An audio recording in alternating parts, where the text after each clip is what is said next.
I remember the stories I heard in 1995.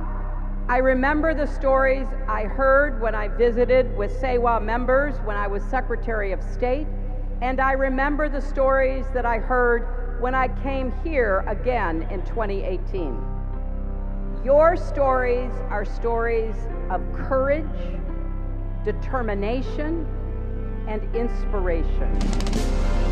7 generations, 6 generations, 5, 4, 3, 2 generations ago, it was hard work.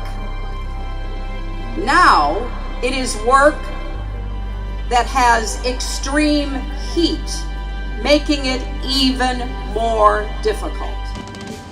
આ બદલાતા વાતાવરણના કારણે અમે અમારા જીવન અને રોજગારને જોખમમાં જતા જોયા છે. અમારાથી બને એટલા અમે પ્રયાસો અને ઉપાયો પણ કર્યા છે. અમે શ્રમજીવી છીએ તો શું થયું, પરંતુ આ પરિસ્થિતિને ધ્યાનમાં રાખીને અમારા ઈલાબેન જે માર્ગદર્શન આપીને ગયા છે તો અમે સ્વચ્છ આકાશની ઝુંબેશ શરૂ કરી છે. ખેતરમાં બદલાવ લાયા, ખેતીની પદ્ધતિમાં બદલાવ લાયા, ઘરો અને ગામોને હરિયાળા બનાવ્યા, શિક્ષણ અને તાલીમો લીધી, ઘણું બધું જોયું ને ઘણું બધું શીખ્યા. હજી મારા જેવી શ્રમજીવી બહેનોના જીવનમાં અને એમના કામોમાં ફેરફાર અને સહકારની જરૂર છે. એક ચળવળની જરૂર છે.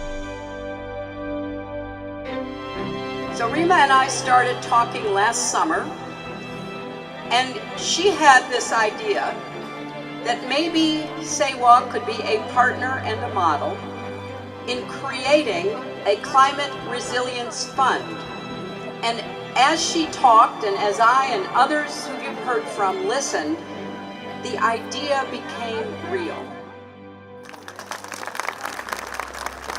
So today I am proud to announce a $50 million global climate resilience fund for women. And so I have one final request of each of you. Please give us your ideas. You are the ones working.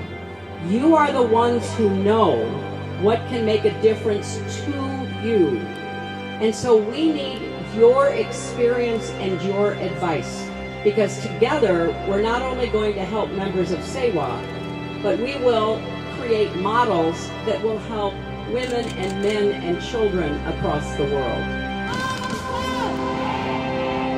સંગઠનનું બળ તો અમે જીવી જાણે, પણ હવે સહકાર અને સથવારાની જરૂર છે, જેથી આપણા શરીર નબળા ના પડે, આરોગ્ય નબળું ના પડે, સંગઠન નબળું ના પડે અને પર્યાવરણ પણ નબળું ના પડે.